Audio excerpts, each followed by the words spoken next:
After more than 30 years, the 1990 Teenage Mutant Ninja Turtles film is still the best.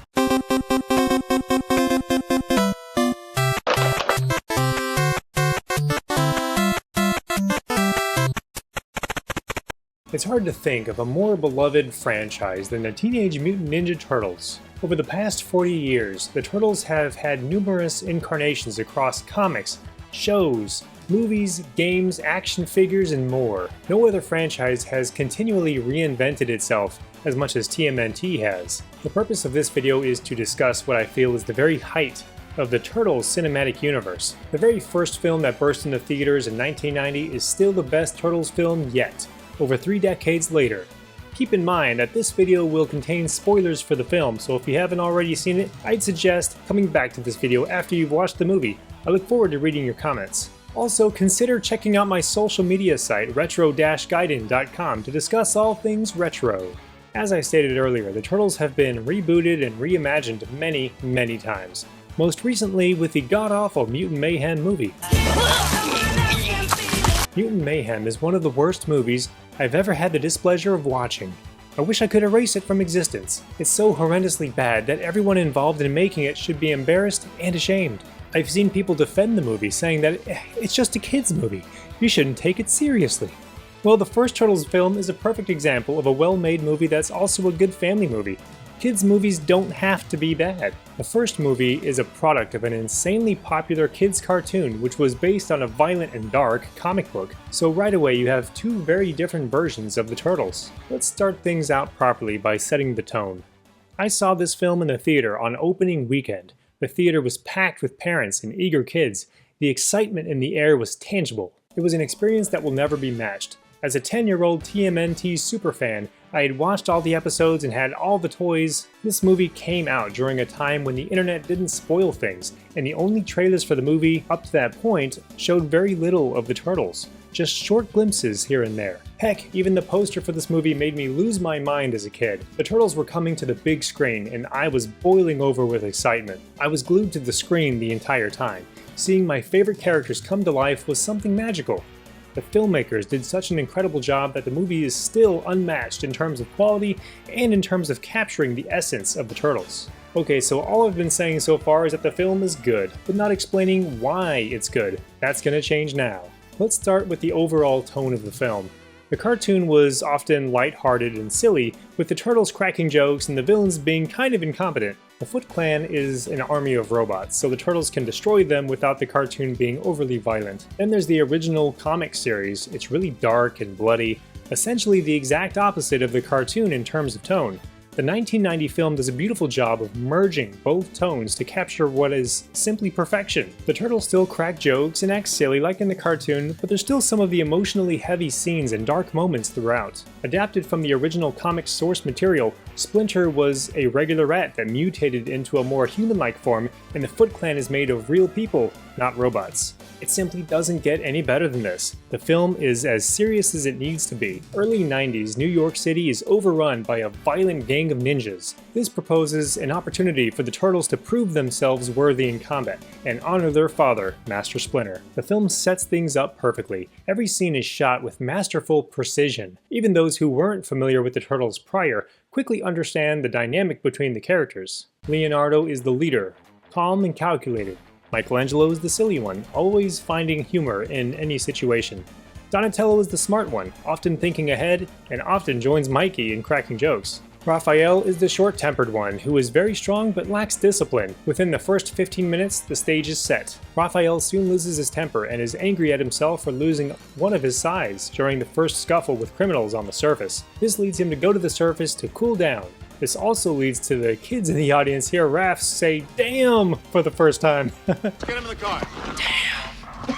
Damn! Damn! Damn! Oh, he said a cuss word. That's when he encounters the vigilante who's trying to clean up the streets his own way, Casey Jones. Now let me just say something really quick. When Casey Jones came on the screen, all the kids in the theater just about lost their minds, because up to this point, no trailers or promotional material even made any mention of him being in the movie. It was such a cool surprise to see him. It also helped that the role was cast perfectly. I can't imagine anyone other than Elias Koteas playing Casey. He'll always be the Casey Jones in my eyes. Let's circle back to the Turtles themselves for a moment. The Turtles' costumes haven't looked better since. The puppeteering work, craftsmanship, and quality from Jim Henson are simply unmatched. With the subsequent TMNT sequels, the quality of these costumes dropped dramatically. Like, how did we go from this Leonardo, Michelangelo, It's me. Donatello, and Raphael. to this? Yeah, we like to drop in about every 3 or 4 centuries. Yeah, and it looks like you're having a rough day. Turtles costumes in the third movie look like they were purchased from the Spirit Halloween store for $75 each. It's just embarrassing to watch. In the 1990 film, the Turtles truly came to life. The actors, the stuntmen, the voice work, and the animatronics forced suspension of disbelief because they looked so real, even more so than the CGI of today. The Turtles' facial expressions showed emotion like nothing I'd ever seen. Everything culminates to create a film that's just timeless. When the audience is finally introduced to the Shredder, you already know that he is an untouchable badass even before he speaks. The sweeping musical score by John Duprez is one of the best ever.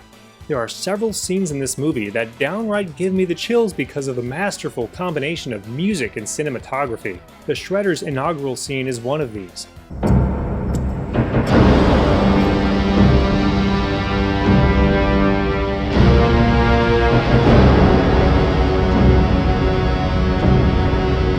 When he finally does speak, you learn that he is the leader of the Foot Clan, and that he looks for the very best members of his family to promote to become a true member of the Foot. Shredder soon learns the whereabouts of the Turtles' hideout and kidnaps Splinter. Things get very dark as the Turtles are without their beloved master for the first time in their life.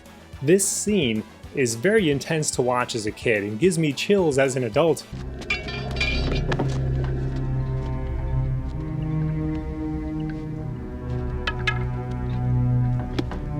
Splinter.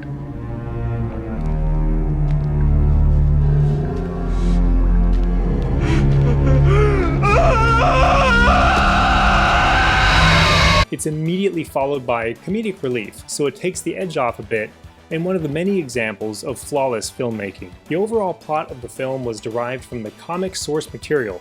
It's a classic story of the heroes being defeated before rising again. The Turtles suffer a massive loss in the form of Raphael becoming beaten into a coma and April's apartment being set on fire. The heroes barely escape with their lives. This sets up a number of scenes that I appreciate far more as an adult, such as the Turtles taking time to reflect on things, the reconciliation between Leonardo and Raphael, and the training the Turtles go through, not knowing what they'll face when they return to New York City, or if Splinter's even alive. Then there's one of the best scenes in the movie, where the four brothers gather together to collectively meditate around a campfire. Again, the scene is perfectly balanced between comedic relief and serious undertones. The Turtles finally know Splinter is alive and that he tells them he loves them all. This part gets me choked up every time, man. Every time. Such an incredible scene. The Turtles journey back home, freshly renewed and easily dispatch the Foot Clan ninjas. Up to this point, the Turtles hadn't seen or even heard of the Shredder. This final scene where the heroes face off against the villain is just epic. The Shredder is genuinely scary to watch as a kid. He is skilled and relentless, and easily defeats the Turtles. A far cry from the often goofy portrayal of the Shredder in the cartoon. When he removes the masks, that's when the Turtles realize who he is, Oroku Saki, the man who killed Splinter's master, Hamato Yoshi. But the movie doesn't take time re-explaining that all to the audience. Instead, Raphael just delivers 2 words. It's him. It's just about as damn near perfect of a line delivery as you can get. There's so much of this movie that's done right that it's not only the best TMNT film, it's just also one of the best films, period. It pays enormous respect to the source material and does a flawless job of representing both versions of the early incarnations of the Turtles, dark and gritty, and lighthearted and kid-friendly. There are additional scenes that were shot for the 1990 film that were eventually cut from the final film. I would love to see these scenes restored in a director's cut. Are you listening, New Line Cinema? We want a director's cut! In 40 years, people will still think highly of this film, and will have all but forgotten the newest film, Mutant Mayhem. That film will eventually be thrown into the trash can of history. Anyway, that'll be all for now. Do you agree with what I've said? Do you agree that the first film is still the best? I look forward to reading your comments. Take care and have an awesome day.